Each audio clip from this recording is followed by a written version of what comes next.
Welcome back to another episode of Girls Know Nothing. For International Women's Day this year, UN's Women official theme is DigitALL. DigitALL aims to highlight the need for inclusive and transformative technology and digital education. With this theme in mind, I want to welcome our next guest, Seyi Akiwowo. Seyi is the CEO and founder of Glitch, and Glitch is an award-winning UK charity which is focused on ending online abuse and championing digital citizenship. With a particular focus on Black women and marginalised people, they focus on 4 key areas: awareness, advocacy, action, and anchor. I had the pleasure of meeting Seyi for the first time when Evil and Glitch combined forces to deliver a petition to Downing Street, asking for the government to implement a Violence Against Women and Girls Code of Practice into the controversial online safety bill. Before setting up Glitch, Seyi was elected as the youngest Black female councillor in East London just at the age of 23. And that was when she experienced online abuse while in position that Seyi decided to set up Glitch to help support women and marginalised communities. She also co-designed practical solutions for governments, NGOs and tech companies to make the online space safer for all. In a true millennial style, Seyi is also a former TED speaker, a respected consultant and writer within the political and tech space. She is also a Penguin published author of How to Stay Safe Online, a digital self-care toolkit for developing resilience and allyship. She also sits on the Guardianship Council of Yoti, TikTok Safety Council, and is a Gates Foundation Global Goalkeeper. In 2020, she was appointed a Knight Fellow of Institute for Data, Democracy and Politics at the George Washington University. Welcome to the studio, Seyi. Thank you so much for joining me on the podcast today. Thanks for having me. There are so many things that I wanted to talk to you about. When I was reading your bio, I was like, how am I going to fit all of this into one episode? But one thing that really amazed me is that you were you were the youngest councillor elected in East London. You're only 23 years old. What kind of inspired you to want to become a councillor in the first place? Yeah. Well, a mixture of things. I have a Nigerian mother who told me that I've got a couple of months left of enjoying this whole dancing malarkey and need to go and find another passion. And academics or traditional academics wasn't really my thing. And so that actually pushed me to explore what do I want to do? I know I want to use a platform for good, but I didn't know what that was and had to work that out. And then the kind of negative catalyst was a really good school friend of mine was stabbed at a house party and died. And she was my neighbour and she was my primary school friend and my secondary school friend. And that really shook me. And I didn't understand why Charlotte was no longer with us. And so I was in year 8, year 9, asking a lot of questions about why. And it led me to youth services being cut. It led me to understanding poverty and socioeconomic differences in certain boroughs, and kind of started this catalyst of anger and frustration at systems. And pulling on that thread, I realised, okay, I need to be a part of the decision-making table to start turning around the way people make decisions about my area. And as I kept pulling on that thread even more, I realized, oh my God, there isn't anyone that looks like me on this table. And I was like 21 at the time thinking, okay, I've done youth council stuff. I ran for young mayor. I was on the youth council for Newham. I don't want to be tokenized and pigeonholed on youth issues. Like I want to go to where like the real money is and the real decision making is. And so I was like, okay, I'm going to try and apply. And so I think there's a little bit of naivety, which I think you do kind of need, because if you do know the whole process of going for standing in party politics or for things, I think we can put ourselves off. And there's all sorts of stats that show that women need to be encouraged like 3 times to go for things, right? That they are actually competent to apply for. So I think the naivety helped me, and a glass of wine. I was like in Brussels on this internship for a European Youth Forum, and I was like, okay, I'm just going to go for it. And by the time I'd finished a bottle of wine in the kitchen, I'd applied and I pressed send and I went for it. And it was truly one of the hardest but most rewarding experiences of my life. The people that I still bump into today who have told me for the fact they came to my surgery and I advocated for them, XYZ has happened. And I stood in an area on the council where I actually grew up, where Charlotte was and my neighbour. And so there was a lot of sweet memories to be able to put Maryland back on the map, because it had been forgotten, because it wasn't Stratford. And I just got elected just after kind of the Olympic legacy starts slowing down, and actually saying, okay, what's the legacy of the Olympics for young people, for Black people, for our generation, where we were seeing lots of decisions being made about moving people on and gentrification. So it was really hard because ageism, sexism, racism, you name it. But the community that you get to serve in Newham, in East London, is unlike any other community, and it will always be like a key milestone for me.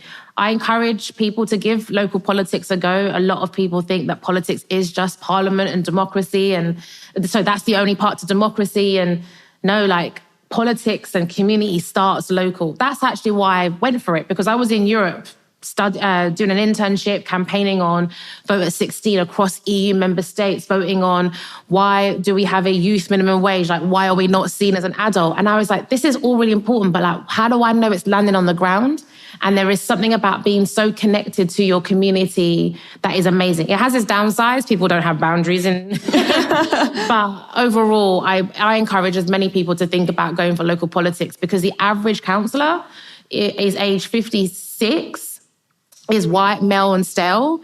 And people don't know that they can even go, they don't even have to be a councillor, right? You can be a lay member on certain committees that are scrutinising issues like the budget, like domestic violence services, like children's services, and you get remunerated for that as well. So it's not all volunteering. And that's why I also stood to be a councillor, because I wanted to shine a light to say young people can get into politics, women particularly can get into politics. Do you think that maybe because you don't fit the stereotypical, what a stereotypical councillor looks like, did you find it really difficult to kind of get your voice heard and to really get stuck in there? 100%. Again, the downside of naivety gets you through the door, but does it sustain you? And I think the naivety of, okay, how does party politics machinery really work? Like, how does small p politics really work? How do you win people over? Votes, it's a numbers game. Like, all of that, like, oh my God.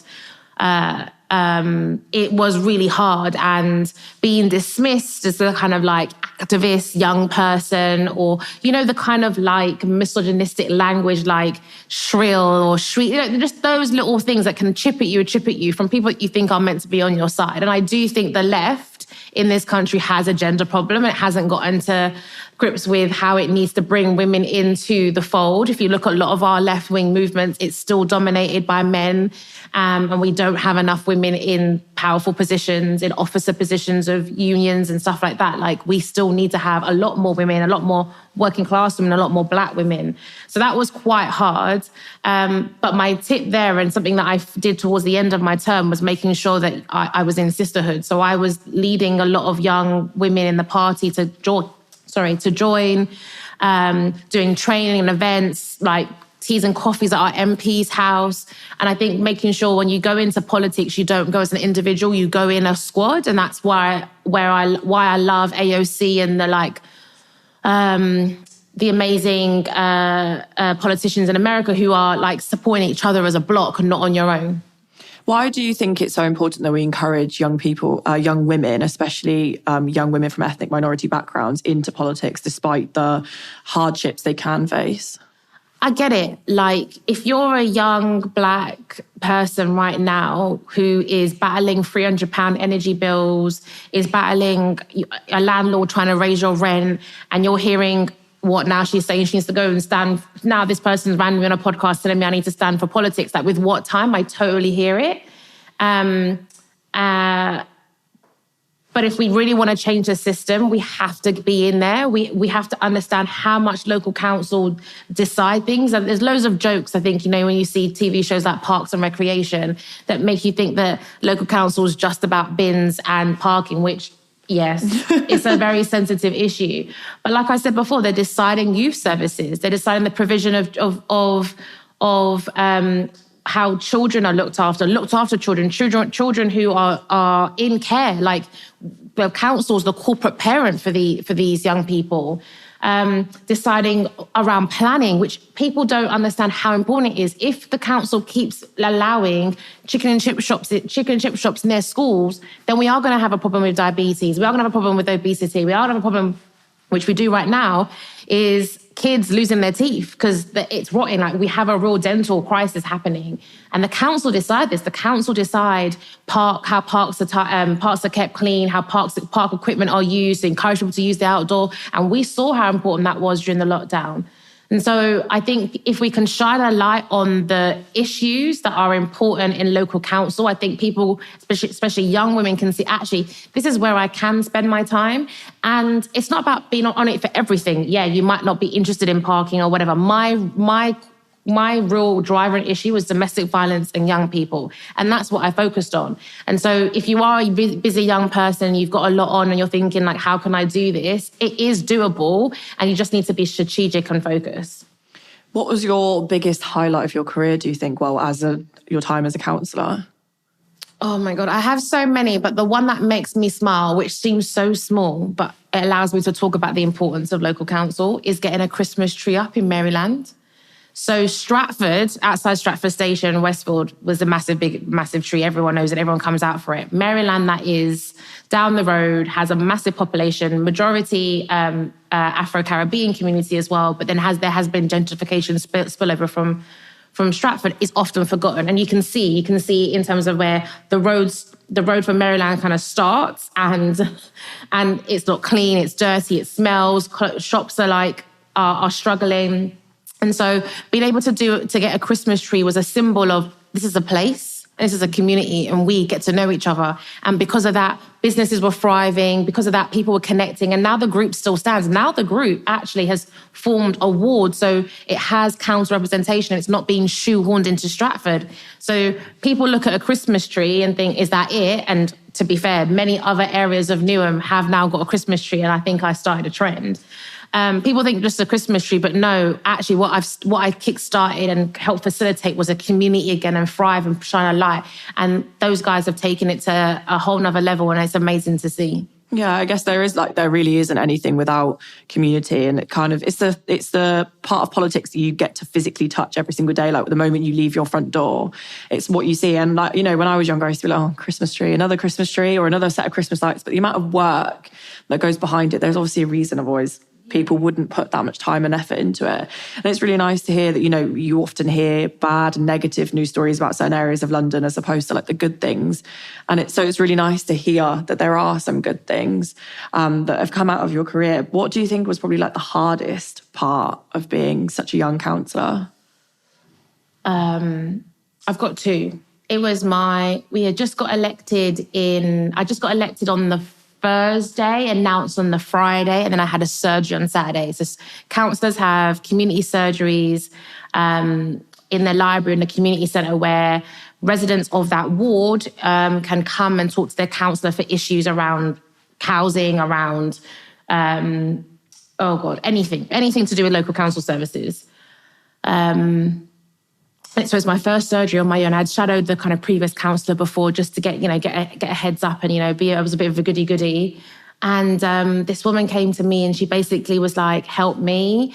My friend has to evict me because his place is infested with cockroaches and I don't have anywhere to live. She's heavily pregnant. She has a young kid who I think was displaying some symptoms of the impact of being in a home environment that was too small and too crowded. And then there was another young lad outside, and apparently it was another kid. And I was just looking at this young woman by herself, just like, my heart ached, my heart was heavy. I could not think about my mum who was here and is a single mother. And I was thinking, what can I do to support? Without, sharing her story or whatever, as she's getting some documents to show me, a cockroach comes out of the baby bag. And I remember the one thing in training was, don't cry. There's no point two of you crying. You've got to hold it down. But Sharon, even today, I still get emotional about that story because I don't think people should have to suffer like that in this world and be so alone. And I even said, where's the dad? Like I got so emotionally invested. And I remember when she had left, thankfully she was my only one. I sobbed my heart out. I cried all weekend. I said to my mum, I don't think I can do it. But then I saw her 4 years later. She spotted me in Stratford Shopping Centre and she said, do you remember me? Do you remember me? And I looked at her and I was like, I do. And she showed me her state. She showed, I don't want to get into her business, but 4 years of like her persevering and that we got there, but that was really hard. And then the second thing that was really hard, and I think that was when I was like, I just don't think I can do this anymore, was when a young boy called Corey was shot in the head in an estate 2 days before he was going to go to college and get out of the area and, you know, try and start again. And I remember just hearing his mum scream and cry in the interviews and and no one was coming forward. And it just felt like there was this family hurting and they were completely isolated and like, just where was the community?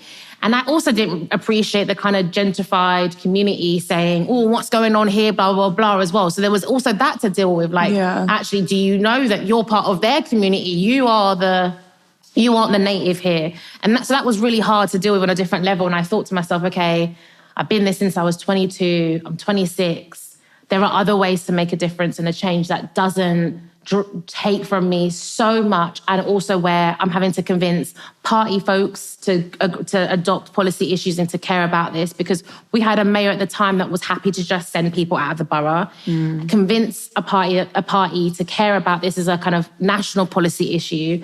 It just felt too hard. So now I want to be on the outside knocking and making more noise than trying to like do collective responsibility and feel like I was silenced. Sometimes it's hard because you have to deal with all, like you said, the party lines and having to deal with all the additional red tape. But with that young woman you were talking about, it goes to show like how much of an impact you had on her life, even though it was horrible and negative at the time. The fact she even remembered you 4 years on really says a lot for what you did. So, you know, like, even if it was really hard, like I commend people like you that actually put themselves forward, because it's not easy at all. No, it's not easy. And I do think like it doesn't have to be this hard. Like I do think there is a lot of people suffering, and even more so now with austerity cuts and stuff.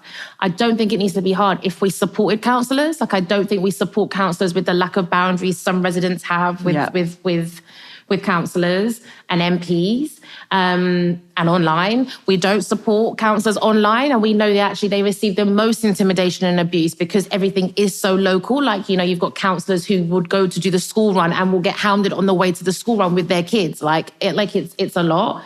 And then we don't support them psychologically. Like, I'm also aware that I come from a borough where our MP was stabbed at his surgery. Yeah. And that wasn't taken really seriously for councillors, and there was an increase in kind of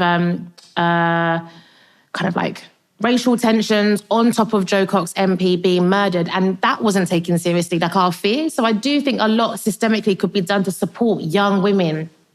But when you say, obviously, the sexism and the sexists will say, oh, you're snowflakes, you're not tough enough, and that needs to be challenged. Yeah, no, I agree, definitely. And it's, you know, we do see online and, you know, young women in politics, or women in general in politics, that say that they are disproportionately targeted because they want to be taken out of politics because they speak about issues like you do.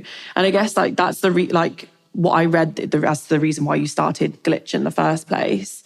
What was kind of the reason why you wanted to form Glitch? I talk about this in the book about being trauma-informed and trauma-led, and there was a lot of trauma around the catalyst for setting it up. But one was that I felt somewhat complicit in spending 4 years encouraging young women to stand for politics, and then when we get here, we're going to be abused and no one's going to support us. So I kind of felt like if I've like opened the floodgates in a way to like have to inspire more people to join, now my thing is to take on the hat of supporting those that are staying. We don't actually just need people to get into politics, we need them to stay. And we saw that with the last elections, how many women cited online abuse and violence as a reason for why they were standing down from parliament and local politics. And so I wanted Glitch to... I wanted Glitch to serve a purpose for women in public life, whether it's campaigners, activists, to feel that they can be online and that they can be safe. And also for anyone who's online to realise, like, we don't have to tolerate the the direction that tech companies were going around, like work fast, break things, apologize later. And that break things was always impacting women. And I was also quite annoyed that intersectionality was being missed. It felt like we kept focusing here in the West on white women's experience of online abuse and harassment. That was the stuff that was going mainstream, and not actually Black women, who we know are 84% more likely to be abused online. So there was a kind of a lot of like frustrations on multiple levels, plus the trauma that was like, there's a glitch in our internet that can so be fixed. Like I can see it as light of day if we just all play our part, which birthed the idea of digital citizenship. Like, how do we understand that we have rights and responsibilities online? We have a right to go to school, and we have responsibilities to be respectful for teachers. And I put my hands up that I could have been a bit more respectful to my teachers.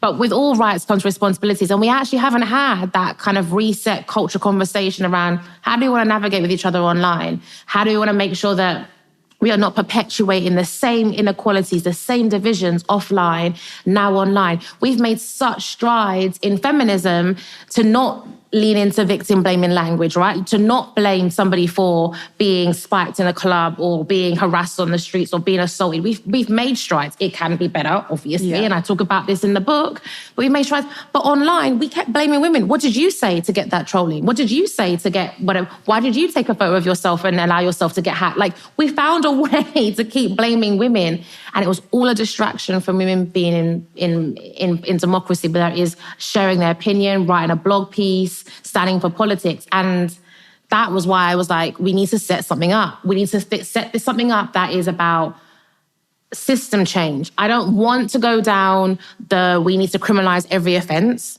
I don't want to go down, we just need to keep telling women how to stay safe online. I want to look at systemic change. And I think for that, we need to be looking at legislation, we need to be looking at tech influencing, and we need to be empowering our community to be able to create and demand the safe spaces that they want online. So so if somebody was to go through down the digital citizenship path, what actually happens? What does it entail? And what can somebody gain out of it? I define digital citizenship in 3 layers: the individual, the social, and the institutions. I think on an individual layer, on an individual level, it's about being aware of how we navigate online. So thinking about our online etiquette, thinking about what we're amplifying, what we're retweeting, what's happening in the name of banter, like making sure we are not perpetuating hate, we're not spreading abuse, and we're not spreading misinformation. Like, there's so much that's in our control. How we curate the algorithms and our timelines, like how we feed the algorithms as well, like making sure that we are just good and aware and informed. I think the second layer is on a social level, like how are we supporting each other as allies online? How are we supporting each other as understanding we're in a community? Because tech platforms use a lot of community language, but yet don't do anything to facilitate actually feeling like a community and this kind of collective responsibility to each other. And what does collective self-care look like? So it's exploring, okay, when I see abuse, it's my opportunity to report it, to support that person. Just as if you were to go down the street and you see like some mess outside your door, you would want to put it in the bin because, you'd want your area to be somewhat safe, or you saw someone being harassed on the tube, for example, on the train, you would intervene. Like, how do you evoke those same emotions in people to be like, actually, this is my community too. And this is I'm not going to tolerate this online. And on the institutional level, it's about how do institutions support and encourage digital citizenship? How do they encourage, screen time, good use of screen time? How do they encourage good digital self-care? How do they encourage not just mining our data, our information, and our time, but actually being responsible? How are they transparent about their data? How are they transparent about taking down content and what they're amplifying? Like, institutions have a part to play in promoting good digital citizenship. And finally, governments. Like, I envision seeing libraries, and I hope they stay. I envision seeing libraries having, a QR code that allows parents and kids to be able to learn about digital citizenship. Like, let's make it everyday, conversation, because we saw 20 years ago, 30 years ago, that domestic abuse was such a taboo. And being able to encourage conversations, encourage kind of tea conversations amongst women, but also spotlighting it in soaps like EastEnders and Coronation Street, and talking about in school. Like, we saw there was a public health approach by government to spotlight this and educate masses. We don't have that when it comes to online abuse. So a lot of people are suffering in silence. A lot of people don't know where they can go. Institutions are also not supporting therapists and health service providers with symptoms of online abuse or the impact, the psychological impact of online abuse. And I talk a lot about that in the book around, actually, I think the NHS aren't equipped with dealing with the raft of people who are not just reporting to have ADHD and other mental health challenges because of being online and that sustained and prolonged engagement online, but also the trauma of violence and abuse, that what it does to your body. NHS are not equipped to properly diagnose PTSD. And then we get into the race and gender element where women are seen as snowflakes and Black women are not seen, and their pain and their trauma is not believed. And all of that can really be, I believe, are such low-hanging fruit that could mean that we're reversing this trajectory of like online abuse just increasing and getting worse and causing more division in our online and offline communities. No, I agree. And I think, one thing that we always talk about is physical self-care, like running a bath, what can we do to physically look after ourselves? And we forget now that the internet is such a big part of our lives. Like, I don't remember the last time I went a whole day with no access. And it must have been years ago for me. But we never talk about digital self-care. What can people do to take better care of themselves while being online? I really think digital self-care starts with knowing you.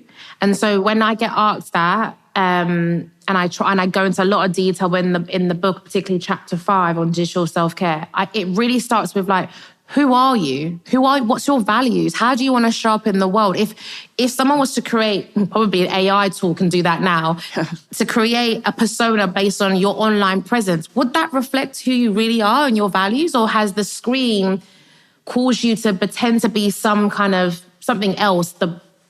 Is it a worse version of yourself as well? So I really say digital self-care is about going back to you and creating boundaries so that you can flourish and be your best self.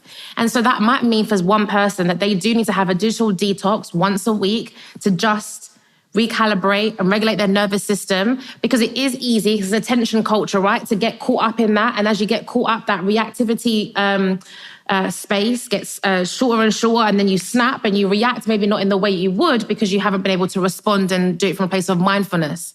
So I really do think digital self-care starts with knowing you. What are you about? Who are you for? Who do you want to follow? Who don't you want to follow? And put it in place and not giving a damn if you have to restrict people's access to you or restrict viewing them because you think it's a bit awkward that you don't want it to be obvious you unfollow them. Just do it, because you would not do that offline. You wouldn't stay near a fire knowing it was burning you. Yeah. Yet we do that to ourselves psychologically. And I think digital self-care is not being hard on yourself when you get caught up in the trance of attention culture and trends and all of that, because that's what the platform does. It's just knowing you can come back to a set of values and set of intentions of why you're online.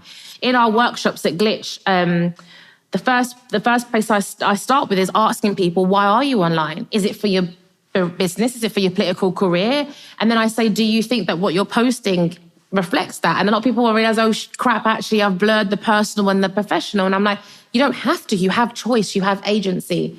And I think that's deep, because a lot of women have been told they don't have agency. We've been told that we have been socialized and told that we have to serve men, serve others, and put our needs, not even second, last, you know? Yeah. Digital self-care is about turning that around and saying, actually, I place myself and my needs first so that I can love myself and love you at the same time and be in community with you online and offline. It's really interesting you hearing you say that, because I remember years ago when I was a kid, we'd always get told, if the words you said were printed on your skin, would you say them? And it's the same thing about if the comments you left on people's platforms or on your own platform was printed on your skin, would you still press post? And 95% of the time, people wouldn't. And the thing is as well, with technology and social media, they've got very good algorithm. Well, it depends on which side you sit on. The algorithm is very good. It's very smart. And it goes in a vicious circle. But if you do take that time to have the digital detox and cut it off, the algorithm will also work in your favor, because then you'll start to see content that actually does align with yourself. So then it does have a continuous circle of positive effects on you. Massively. Now my Instagram is full of sausage dogs. I want a sausage dog. Nail design. Do you want mine? Oh, yeah. A sausage dog. Oh my God, it's see photos. A sausage dog, nail art designed to inspire me for my regular nail appointment. The crafted gadgets that people buy to like smart their house. I love that. And that brings me so much joy. Whereas when I know I'm on Twitter, I'm ready like, okay, what am I going to see next? Like, what's the trending topics? What's going to agitate me? And, the last few weeks has not been easy being a Black woman online. You've seen what's happened with Sister Space and the abuse that they've received. You've seen what's happened with Dr. Shola and the abuse that she has received, and that's horrific. And then you've seen a trending video go viral of a young schoolgirl being beaten up outside. Yeah. Like, it's not been nice to be on Twitter recently as a Black woman. And despite being able to mute and block and knowing all of these things, sometimes I do need to disengage, because what's going to happen? You're going to keep pushing my buttons and I'm going to get irate. Then I'm going to sit there on Thursday with my drink and I'm going to be thinking that I'm arguing with people that I can reason with. That's not a good use of my time, their time, and the people that follow me.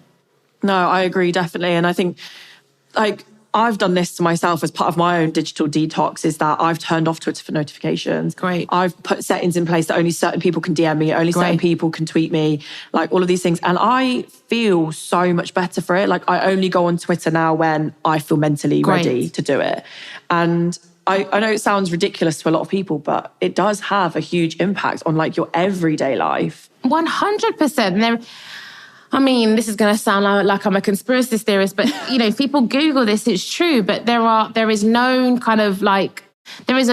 tactic by the big tech giants to put lawyers and medical professionals on retainers, make them sign an NDA, and so we don't know what's actually going on.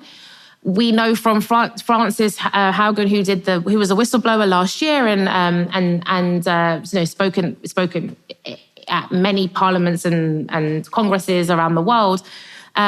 We know from her testimony, like, the dangers and impact because she had to whistleblow. So tech companies are sitting on this data that shows the attention span, that shows what it does to young people's minds. And it's maddening to me that we think that once somebody turns 18, the effects that you've shown it has on children just stops applying to adults. And I've been intentional about that. Glitch did used to go into schools, and then the pandemic made that even hard. But now we saw as an opportunity to say that actually there is a lot of education materials out there for young people to be safe online. It could be more gendered for women, 100%, and we play an advisory role on that.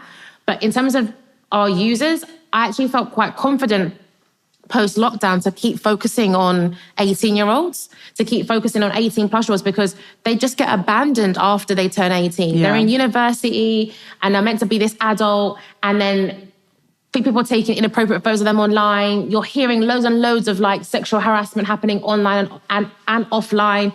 And I'm like, who's supporting these young people? That's who I care about and upwards. Some mornings you just wake up on the wrong side of the bed, or you have a really long day at work and there's still more to do. Maybe you've been feeling like you can't catch a break, and we never know what type of day we'll have. But Calm will help you handle every day.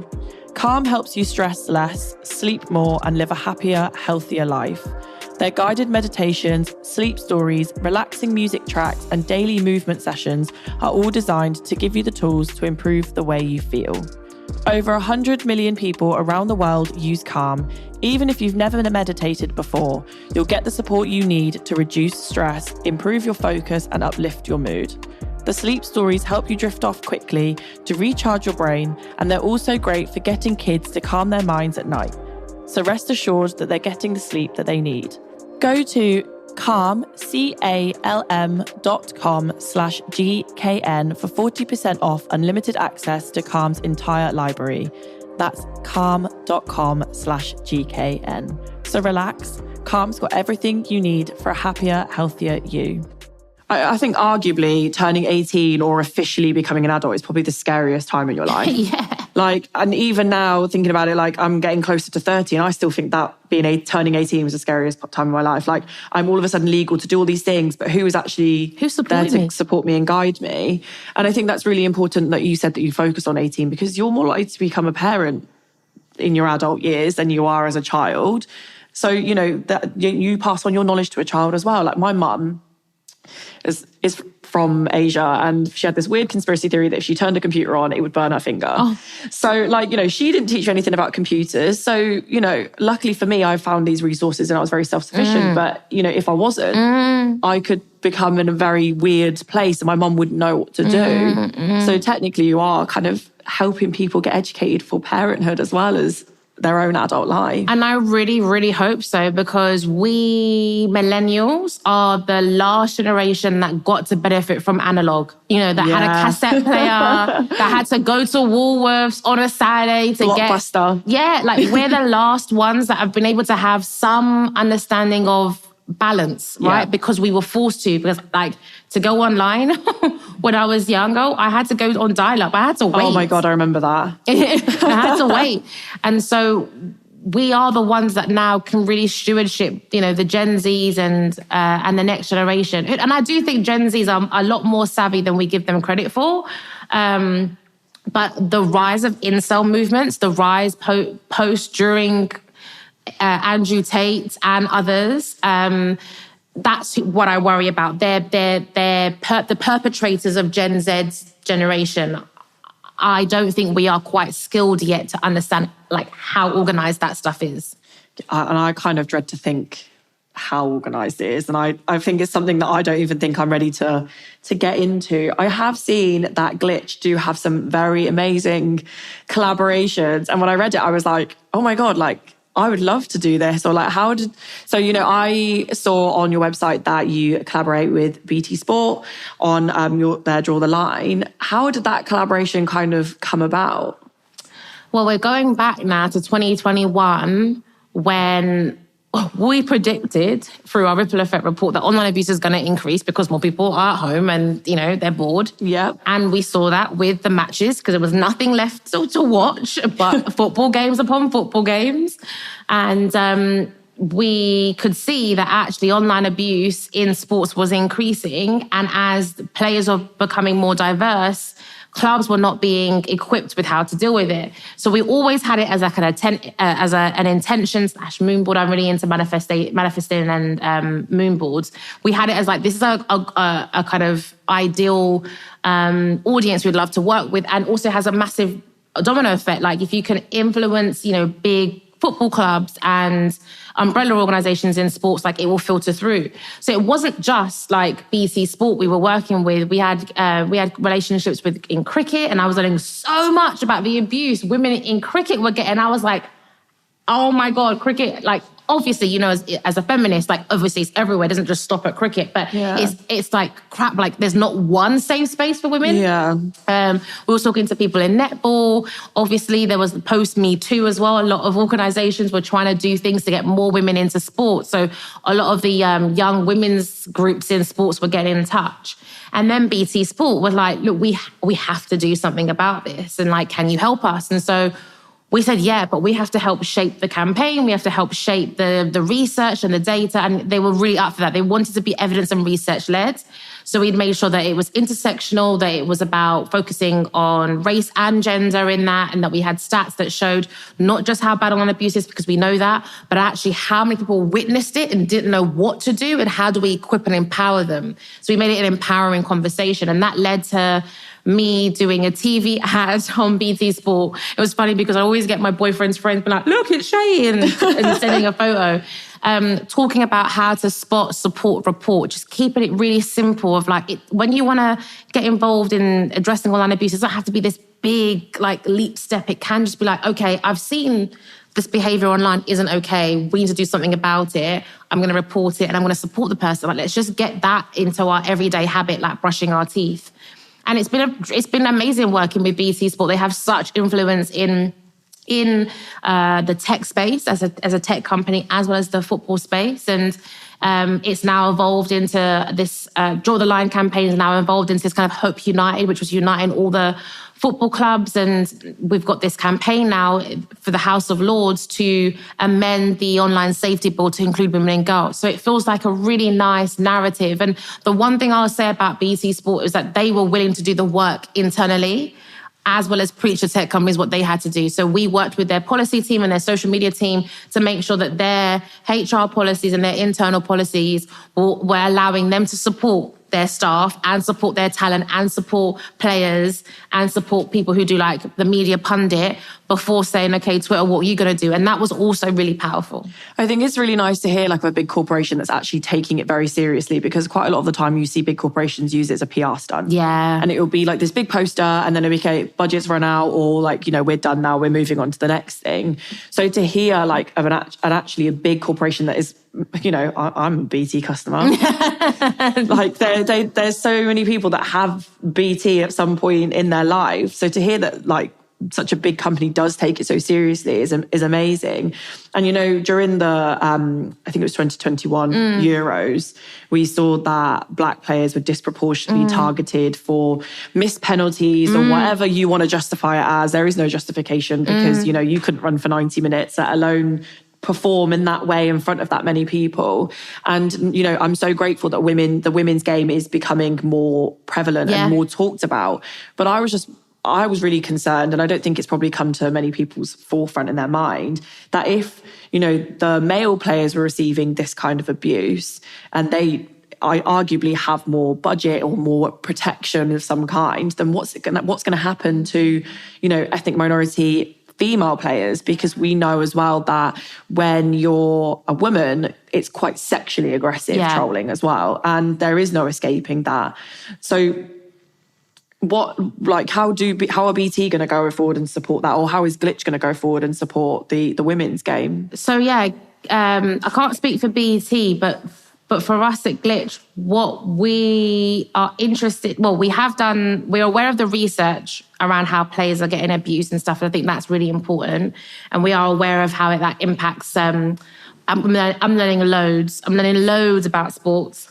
Also how that impacts certain clubs as well and leagues. And I think that's really important because as you talked about the resourcing, so certain top 6 football women's clubs get the support now because it's kind of trendy and sexy, but what about the lower leagues?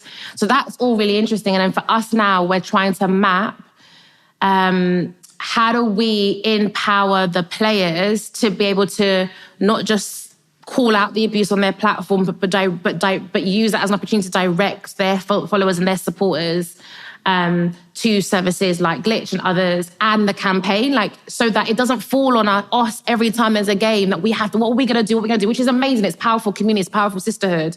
Like tech companies can do something about it. So if we can use that to galvanize and say, look, why are women and girls not on the online safety bill? What are tech companies doing to track and systemically address and mitigate gendered harms on their platforms? That will be the win for me. Because sadly, there will be another event. There'll be another thing. There'll be the Olympics. There'll be Love Island. There'll be Strictly Come Dancing. There'll be something else that will be like, okay, what are we going to do about it? It's not we now. Actually, it's them. It's the institutions. Yeah. Is there a thing with Strictly? Yeah. So on Strictly, there is. It's been speculated that there is going to be a disabled contestant who will be in a wheelchair. And there was abuse from that. There was abuse, as you said, with same-sex couples. And as inspiring as it was to have last year's winner, who was deaf, do that powerful piece, there was abuse there as well. So we don't see it because we're in a very nice, values-aligned echo chamber. But there are millions out there who are witnessing and seeing this kind of trolling, and it is impacting disabled communities who, when I'm fortunate to go to panels or workshops, I don't get to do that as much anymore, Glitches workshops, and when I hear how online abuse impacts the disabled community, like people specifically sending flashing gifs so it would spark an epileptic attack, or sending audio knowing that they can't hear it, but it's obviously like aggressive and rude. Like, it's disgusting. Yeah, because we obviously were like moving on to the online safety bill. I did get to meet you the first time when we delivered. Thanks so much for coming along. No, I really appreciated the invite when we delivered the petition to Downing Street. And unfortunately, we did lose the legal but harmful aspect of the bill, which potentially could have covered all of that stuff. And I never thought, like, I'm an able-bodied person, so I can't firsthand experience these things. But when somebody mentioned to me that it was a thing, it made me feel violently ill that somebody could be so malicious or nasty to want to do that to somebody and cause that kind of pain. Yeah. Why do you think the online safety bill is super important? Because it's going to be the first kind of regulation that the UK have had of social media platforms, and other countries around the world will be looking at us, and this will set a precedent. So if we don't get this right, like, other countries will be worse. The implementation could be worse, and particularly countries that have a less progressive stance on freedom of expression and, live in a kind of autocratic or dictatorship state. I mean, I'm from Nigeria, and we've just had the results of the Nigerian election, which I'll put to one side, but Nigeria is known for proposing and passing controversial bills around social media and the uses of it, and when it was used by activists to hold government to account. So it's important in the precedent it will set. And also, I just don't think you can claim this to be the online safety bill and it's not actually keeping people safe. I think it's actually setting people up for false expectations, to be honest. I think what we have at the moment is an online safety bill for children, and that's fantastic. Let's just call it that. Then you're not wasting our time. But if you're calling it online safety bill that is meant to make the UK the safest space to be online, it's not doing that, because you've skipped out 50% of the population. You've still in 2023 failed to understand intersectionality and how multiple intersecting identities mean that a lot of people in this country are at a disadvantage when it comes to being online. And we've lost also the important element around education. And I fear that this online safety bill is just going to be amended to become more about criminalising platforms, which I think is an interesting take around accountability, criminalising actual individuals in tech companies. But also it's moving to criminalising cyber flashing, criminalising this and this and that. And we know that actually sending people to prison doesn't actually reform character. And actually there is evidence around transformational justice and, community justice and other ways. Like, don't get me wrong, there are some, can I swear? Oh, yeah. There are some dickheads that do need to be locked away and away from society and harm. But that this narrative that to address online safety is to be tough on perpetrators is the wrong way around. Where's the support for victims? Where's the support for survivors? Like I said earlier, where's the support for the regulator to make sure that survivors and victims can put forward cases? That has been weakened in the bill as well. So we actually don't have a mouthpiece, we don't have a representative. And it's a shame, because there is such opportunity for this to be a bill that allows Ofcom, the proposed regulator, to be somewhat like the e-safety commissioner in Australia. The e-safety commissioner is an appointed person, so you've got a kind of accountable face who you can go to share your issues and complaints and around the platform when you've reported something. And we all know where they say, we found no evidence of this breaking terms. Yeah. This e-safety commissioner in Australia has to deal with that. We're not sure what Ofcom will do here. So again, is it the privileged few who can get the time of ministers and the time of Ofcom and regulators that will have their cases heard, when we know that people who are disadvantaged are super busy and don't have the cultural capital to engage? So there is so much about the online safety bill that it needs to be better. But the one thing that can really rectify this is a code of practice that means that tech companies have to systemically address online abuse that disproportionately impacts women and girls, and looks at it from a preventative and also how it's mitigating it. If we can get that amendment, which has got cross-party support, and thank you again, Sharon, for coming in a very cold January to hand in the petition, which now has over 100,000 people supporting it. If we can get that amendment in, it will chip away at seeing that online abuse is neutral, which we know it's not. It will chip away at tech companies having to report on the data, and we can use that for online safety bill 2.0. It's really interesting. Like, we are, even though the UK is a very small nation as a whole, we are looked at in the international media as trailblazers. And this is one of those examples where we have the opportunity to be a trailblazer and to set the precedent for the rest of the world for what we can do for, we said it's a lot that's protecting children, but to also protect women and girls online. This government have made a commitment, or they claim to have made a commitment to be the government that goes further in protecting women and girls, but I just don't see it because they're so reluctant to include this code of practice. And, off camera, I was saying to you that when I posted a reel about us handing in the petition, I had a couple of battles with trolls that were like, oh, wow, women are very protected in society. And when I broke it down to them and said, yes, we've called it the, Vogue code of practice, but in reality, it does protect men as well.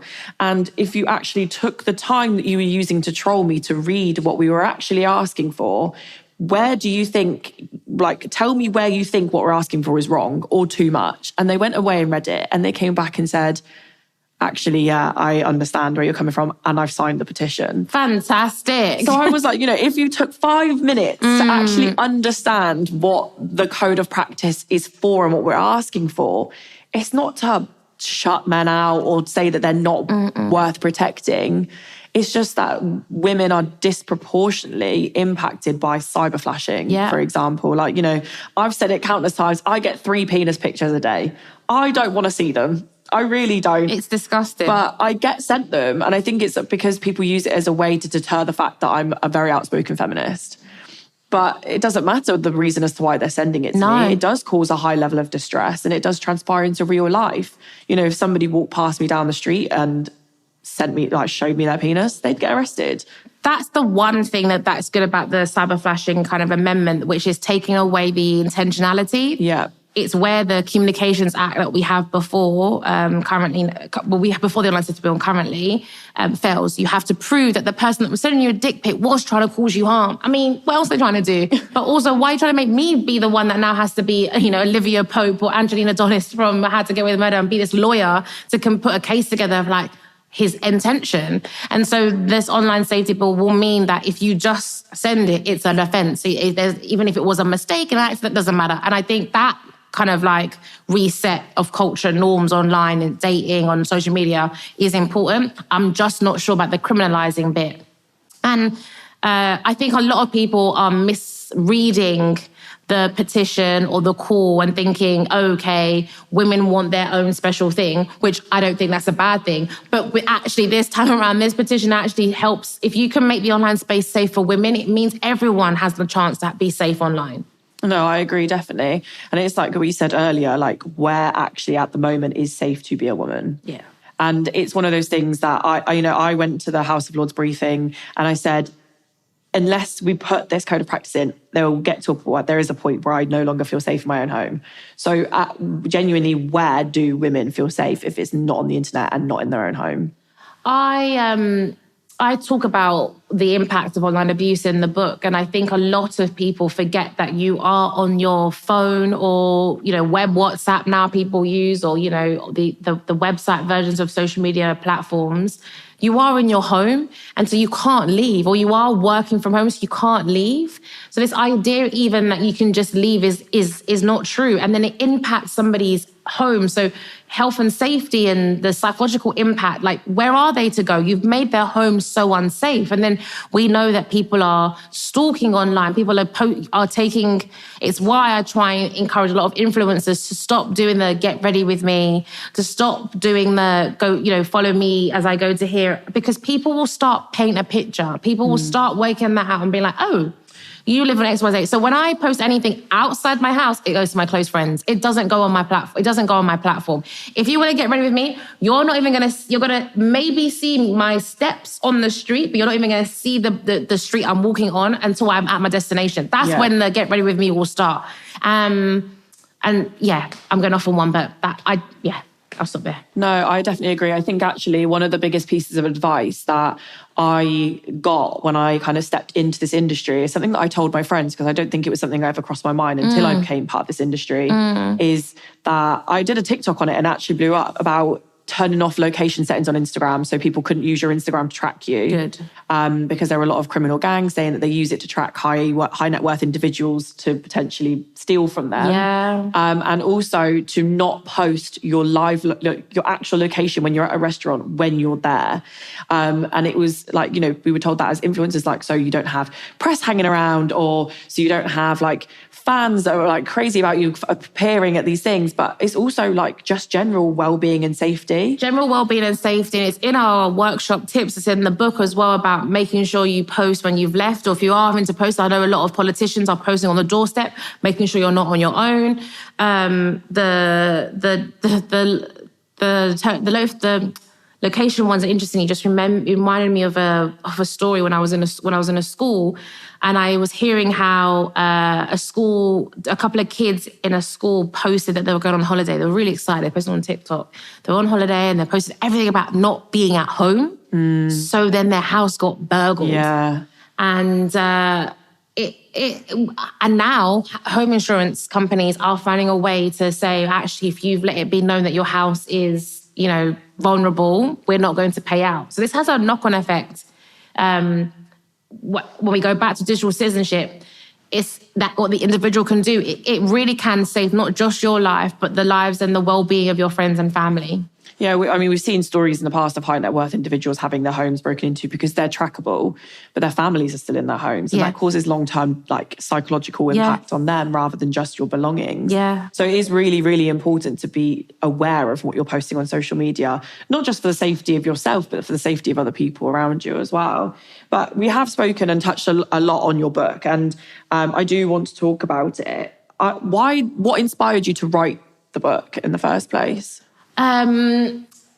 I just couldn't keep up with the amount of conversations people wanted to have with me about online safety.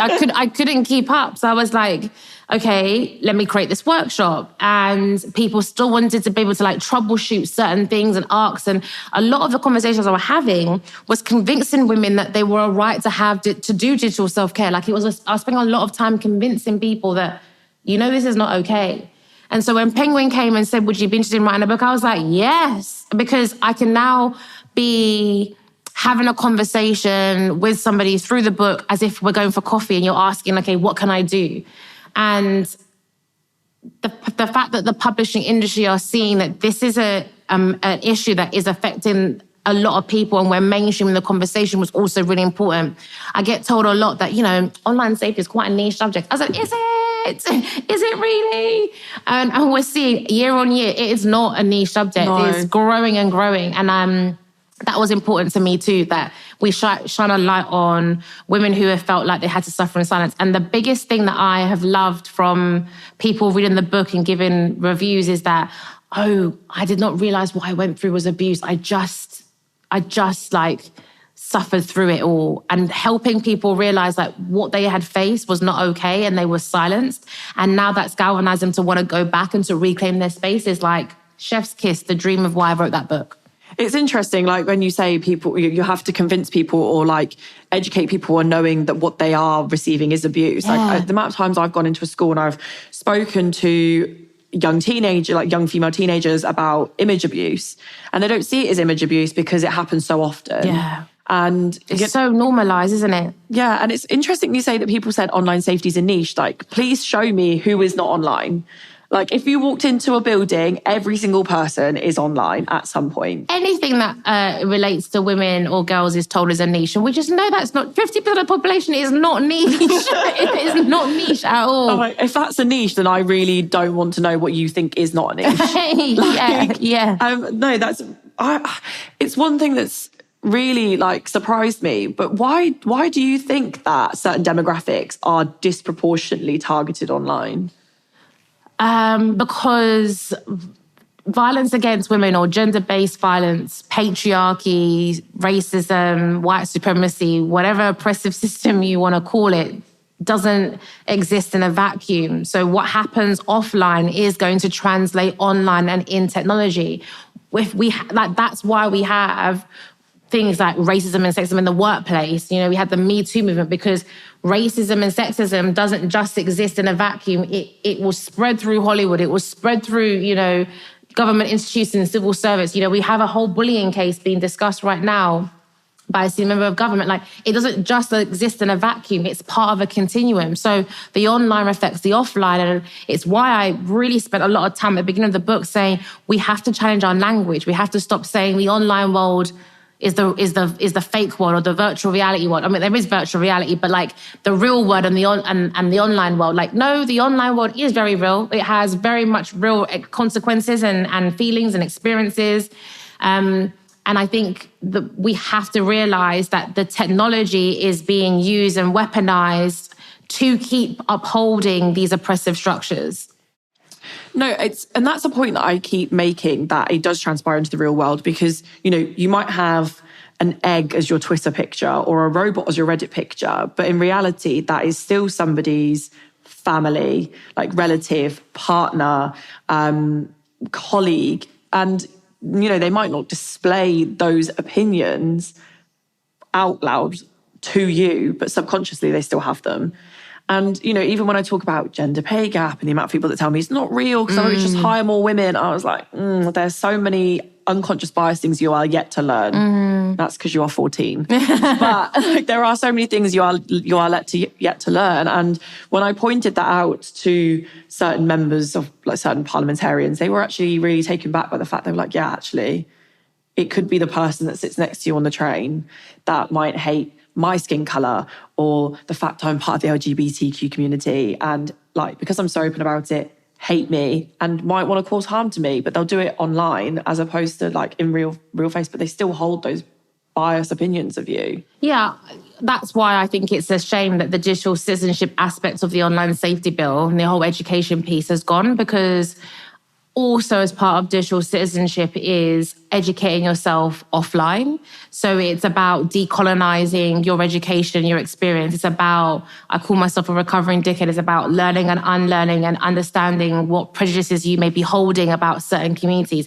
You're not going to be a good digital citizen if you still hold those bigotry opinions offline. Yeah. And so it is really important, and why we work and signpost to decolonizing education networks and folks like that we don't want the online space being used to mask the intolerance that is breeding in society. And therefore, through the back door, have far-right groups, have incel groups who are organizing and whipping up people to join these hatred groups. There is a real grooming movement happening.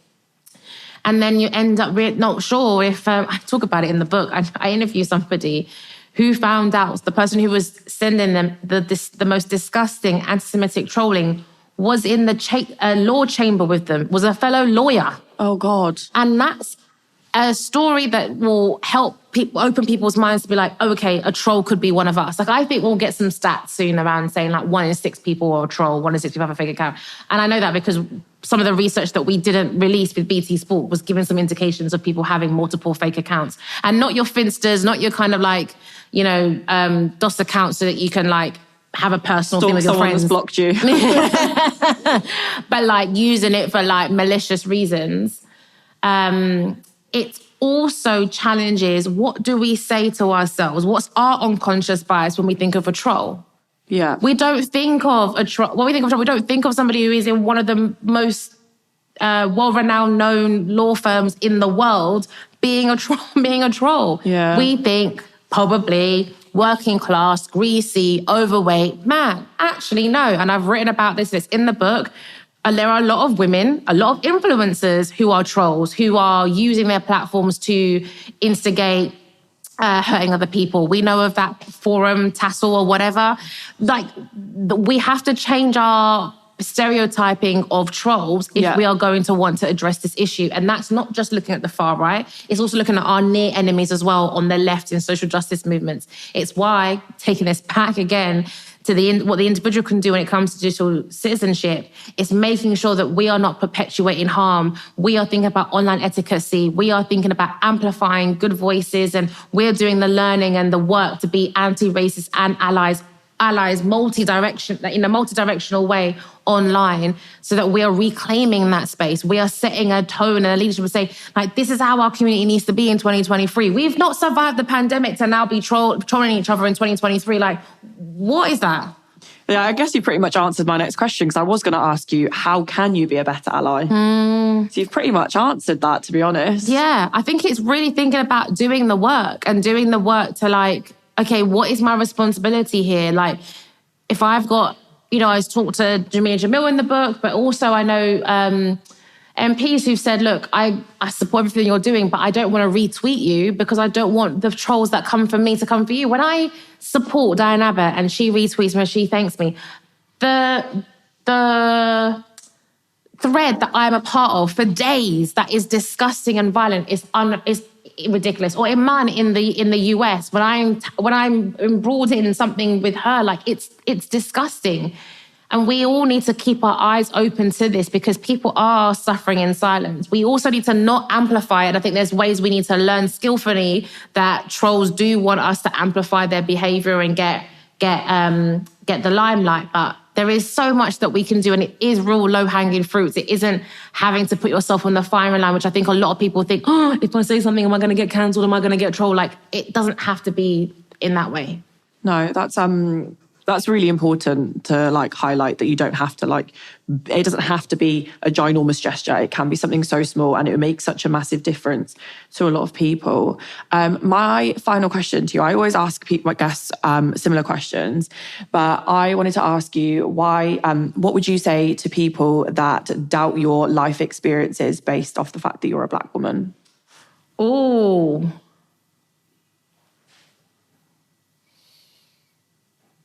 oh my God, I've got somebody lost for words. It very rarely happens, yeah. Is it? Well, I'm thinking about why I say that I don't get myself in trouble. Because I would say just fuck off, but... I mean, a lot of people have said that, to be fair. You know what? It depends. Who am I needing to convince? What do you have that I need to convince you? So do I need to convince you because you're a funder? Or do I need to convince you because you're a politician? Like, what? It depends on who you are, because... if you're not someone that can unlock resource and support for our organisation or my work or my safety, there are times when I've gone to police stations and I have to convince police officers what I'm going through is problematic. If it's not that, then I don't really care what you think. I think I've done a lot of work to stop convincing people to listen to me and believe me. I've done a lot of work to build my own inner self-trust around my leadership, around my activism, around the way I run my charity. And it's not in an ego way, in a bad ego way. It's in a real healthy ego way. Like, for you to say something to me, you have to really have some elevated status in my life for me to really believe that really what you have to say to negate my experience. And I think I have that vim because I started Glitch with lived experience. I started it with centering my survivor story and other survivor story, where a lot of people were still wanting to put the focus on quantitative research and what the data was saying and all of that.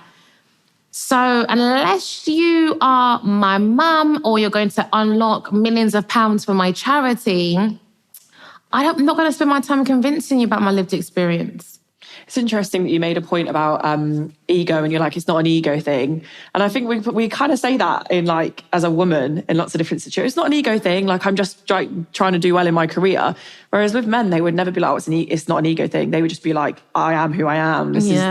And I think it's really amazing to hear that you have done that self-development and that work, so you don't feel like you have to justify that. But no, honestly. On the ego thing, I had a sabbatical for 3 months last year to rest, recuperate, and just recalibrate, okay, what's next? What's the next phase? I had done 5 years at Glitch. I wanted to do a few years more, what do I want to do? So I wanted to make sure I rest. And I worked with a sabbatical coach, an amazing Black woman who helped me through the recovery and the rest, because I had serious burnout. And that's another topic to discuss. But the thing that was a catalyst in my development was having a healthy relationship with my ego, in accepting honor and due for the work that I've done, because that's also in my ancestors. My ancestors believe in storytelling and paying homage and respect to elders who have gone before us. So why would I suppress that side of me? Because, as you said, men don't, and it's suppressing my body's need. Like, if we didn't have an ego, if we have an ego for a reason. And all the work on the ego around self-trust and real self-belief and agency, I am good. Like, I'm a good human being. I am smashing it at life. Like, being able to say that without the caveat, as you said, like, was a big catalyst for my development. It was a big catalyst for stopping overextending, to having to prove myself, overworking because I felt like I wasn't enough. Like, when you can get to that level of self-acceptance with your ego, you are flourishing in life. I think that's an amazing end to the podcast. And I want to say, like, honestly, that's so good. I can take that and like carry that with me for the rest of my life. But honestly, I want to say thank you so much for giving up your time and being such an amazing guest.